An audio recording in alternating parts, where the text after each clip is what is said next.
سقراط کے عورتوں کو پہچاننے کے ٹوٹکے۔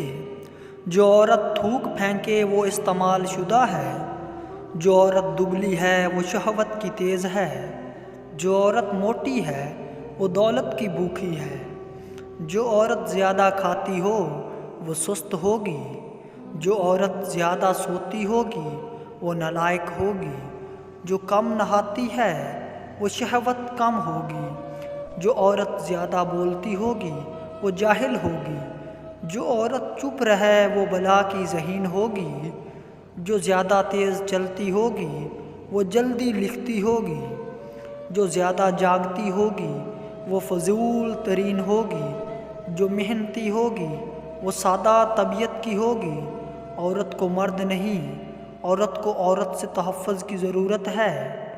طلاق کے 80% واقعات کے پیچھے ہاتھ ایک عورت کا ہی ہوتا ہے۔ ساس بہو جب تک اپنا اپنا مقام نہیں جانیں گی تب تک عورت کے ہاتھوں عورت ذلیل ہوتی رہے گی۔ اکثر شوہر اگر بیوی کو مارے یا گھر سے نکالے تو اس میں محرک ساس اور نند ہوتی ہے۔ جب ماں اپنی آنکھوں میں آنسو ظلموں کی داستاں بیٹے کو سنائے تو بیٹے کا ہاتھ تو ظلم پہ اٹھے گا ہی۔